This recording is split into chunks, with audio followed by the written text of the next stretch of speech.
성경이 만든 부자들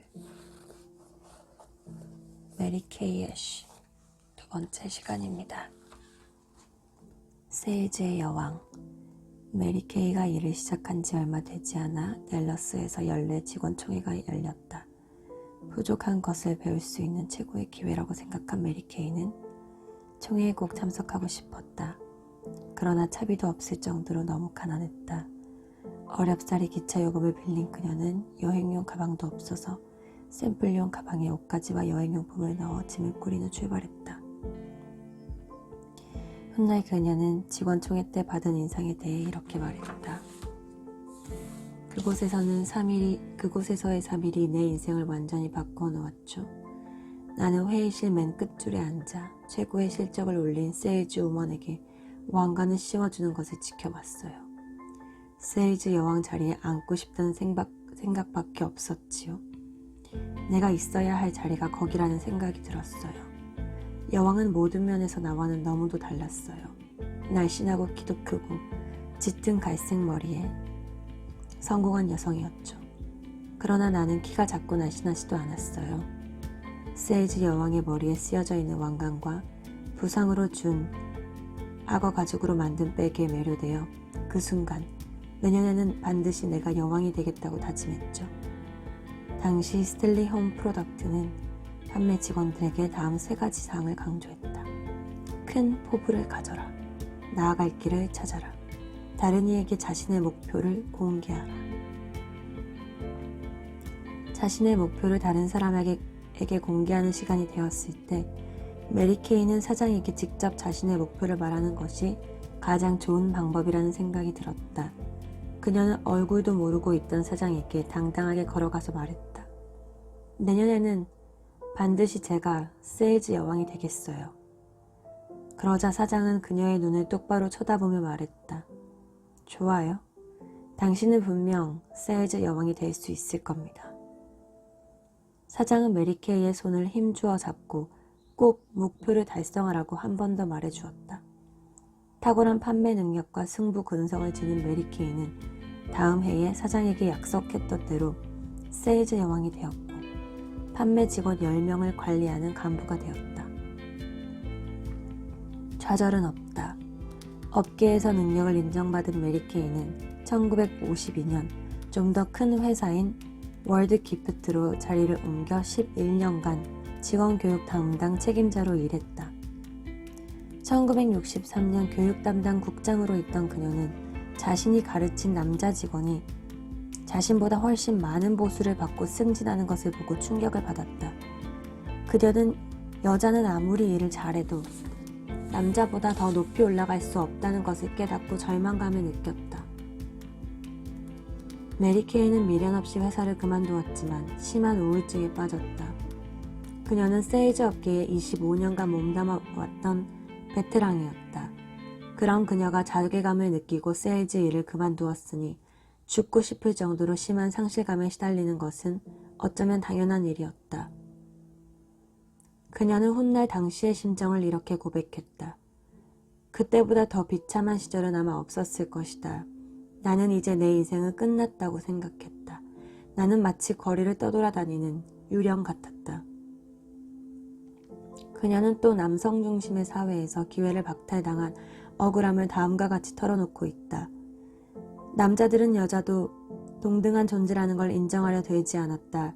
남자들은 여자들이 남자들과 마찬가지로 뭔가 할 수 있다는 것을 믿지 않았다. 그렇기 때문에 여자는 결코 기회를 얻지 못할 거라는 사실을 그때 알게 되었다. 그러나 메리 케이는 주저앉지 않았다. 그녀는 고린도후서 7장 10절의 말씀을 생각하며 근심에서 벗어났다. 하나님의 뜻대로 하는 근심은 후회할 것이 없는 구원에 이르게 하는 회개를 이루는 것이요. 세상 근심은 사망을 이루는 것이니라. 그녀는 자신이 잘할 수 있는 일과 극복해야 할 것들을 종이에 적기 시작했다. 그동안의 판매 경험을 책으로 써야겠다는 생각을 냈다. 책의 제목은 꿈의 회사로 정하고 써나가던 그녀는 이것이 사업 계획서에 가깝다는 사실을 깨닫고 자신이 직접 직판 회사를 설립하기로 결심했다. 여성들에게 재정적인 독립과 능력 개발, 좀 더 많은 성공의 기회를 제공하는 꿈의 회사를 세우기로 마음먹은 것이다. 눈물을 흘리며 씨를 뿌리는 자는 기쁨으로 거두리라. 시편 126편 5절. 꿈의 회사를 차리다. 마음이 무언가를 품고 믿을 수 있다면 그것을 이룰 수 있다. 메리 케이 애쉬. 꿈의 회사를 시작하다. 1963년 메리 케이는 지난 25년간 남성 위주의 기업 문화가 지배하고 있던 일터에서 얻은 교훈과 경험을 토대로 직접 회사를 차렸다. 그녀의 최대 목표는 여성들에게 어떤 곳에서도 찾을 수 없는 기회를 제공하자는 것이었다. 메리 케이는 회사의 뼈대를 세우면서 피부와 관련된 사업이 좋겠다는 생각을 하게 되었고 화장품을 판매 품목으로 정했다. 그녀는 9명의 뷰티 컨설턴트를 고용해 자신의 모든 역량을 쏟아부었다. 세일즈 경험이 풍부했던 그녀는 뷰티 컨설턴트의 교육과 관리는 본인이 맡았고 회사 경영에 필요한 세부적인 사항은 남편 조지의 도움을 받았다. 그리고 메리 케이가 만든 아름다움이라는 상표의 제품을 만들었다. 그녀는 메리 케이 뷰티 쇼를 열고 상품을 직접 보여주어 구매자들이 판단하도록 했으며 직판 회사에서 일하며 겪었던 불공정한 경험들을 자신의 직원들은 겪지 않게 하기 위해 최선을 다했다. 이것이 바로 메리 케이 화장품의 시작이었다. 그러나 불행은 예고 없이 들이닥쳤다. 회사가 문을 열기 한 달 전 함께 사업을 준비하던 남편이 갑작스러운 심장마비로 세상을 떠난 것이다. 엄청난 충격이 밀려왔다. 메리 케이는 막막하기만 했다. 자기 사업을 하는 것이 꿈이고 이상이었지만 그 모든 일을 혼자서 해내야 한다고 생각해 본 적은 없었던 것이다. 더군다나 기업을 경영해 본 경험도 없었다. 하지만 이제 와서 포기한다면 그동안 준비해온 제품과 상표 등 모든 것들은 사용 한번 해보지 못하고 버려야 했다. 메리 케이는 마음을 굳게 먹고 예정대로 회사를 시작하기로 결정했다. 슬픔을 잊기 위한 최선의 방법은 일에 몰두하는 것이었다. 그러나 혼자서라도 사업을 시작하려고 하자 주위 사람들이 말렸다. 재정 업무를 맡아보기로 한 남편이 없는 지금 전 재산을 투자하는 것은 너무 위험하다는 것이었다. 그녀는 변호사와 회계사에게 도움을 청했다. 그들 역시 고개를 저으면서 말했다. 지금이라도 정리해서 회수할 수 있는 현금은 모두 회수하는 것이 좋겠습니다. 그렇지 않으면 파산하고 말 겁니다. 남편의 장례식 날 휴스턴에 살고 있던 아이들이 댈러스로 돌아왔다. 사업을 계속할 것인가의 여부를 결정하기에 적당한 시기는 아니었지만 메리 케이는 장례식이 끝난 후 자식들과 앞으로의 일을 의논했다. 당시 둘째 아들 리처드는 20살이었는데 프루덴셜 생명보험회사의 판매 대리인으로 근무하고 있었다. 그는 텍사스주에서 활동하는 가장 젊은 에이전트 중 한 명으로 당시로서는 큰 액수의 한 달에 $480의 봉급을 받고 있었다. 메리 케이는 아직도 어려 보이기만 하는 아들이 자신의 일을 훌륭하게 해내는 것을 대견스러워했고 감사히 여겼다. 메리 케이사를 시작하려면 이런 유능한 아들의 도움이 절실했지만 그녀는 아들이 받고 있는 액수만큼 지급할 능력이 없었다.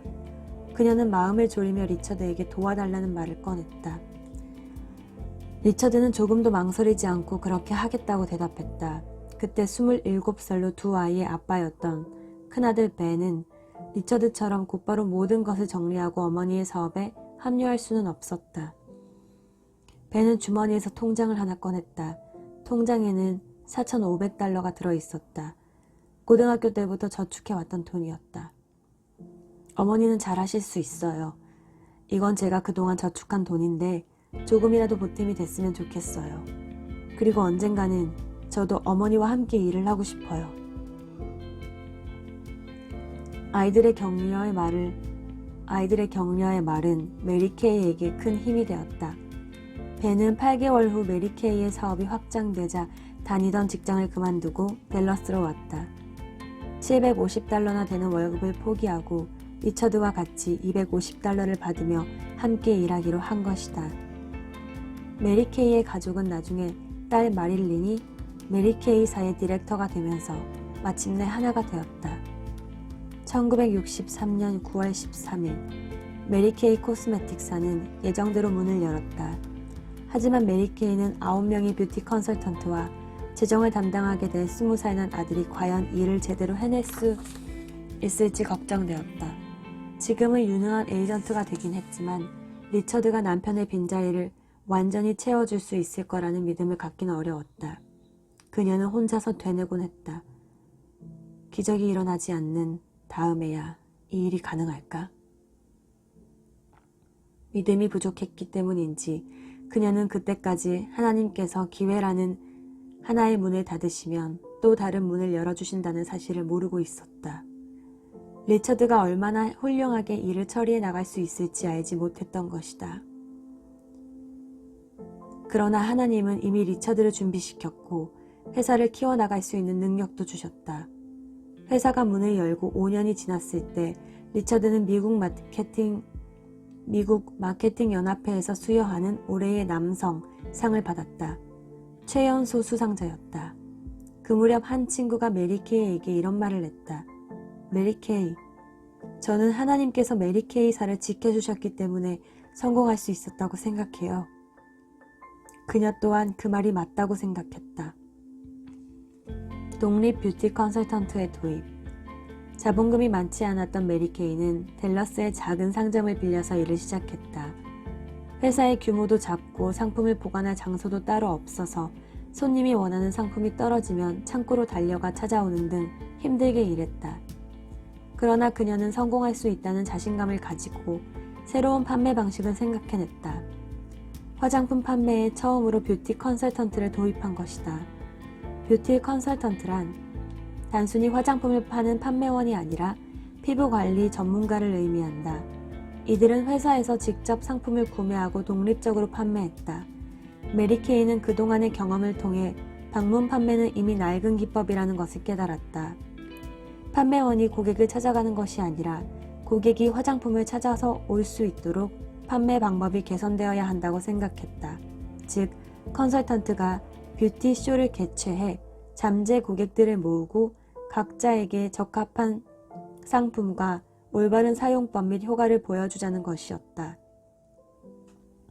기존의 화장품 회사들이 백화점 등에서 제품을 판매할 때 메리케이는 여성들의 집에서 뷰티쇼를 개최하고 그 자리에서 상품을 판매하는 방식을 택했다.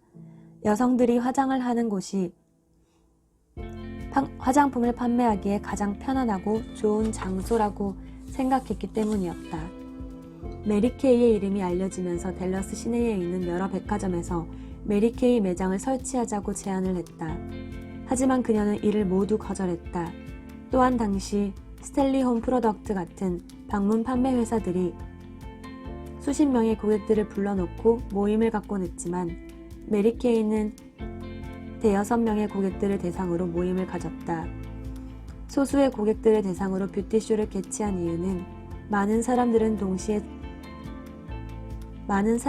동시에 접대할 만큼 충분한 커피잔을 가지고 있는 여성이 거의 없고, 일반적으로 여성들은 많은 사람이 모인 곳에서 피부 관리나 메이크업 같은 개인적인 이야기를 하는 것을 꺼린다는 사실을 잘 알고 있었기 때문이다.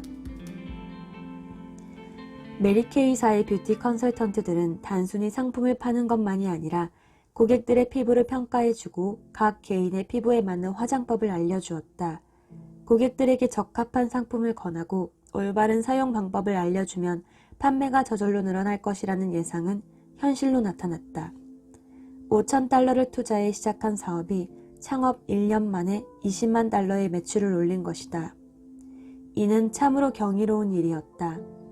또한 메리케이 화장품은 설립한 지 2년이 채 못 되어 직원 수가 1만 명으로 늘어났다. 땅벌의 기적. 댈러스에 있는 메리케이 본사를 방문하게 되면 땅벌 모양의 다이아몬드 핀을 꽂고 있는 여성들을 볼 수 있다. 한마디로 그들은 성공한 독립 뷰티 컨설턴트들이다.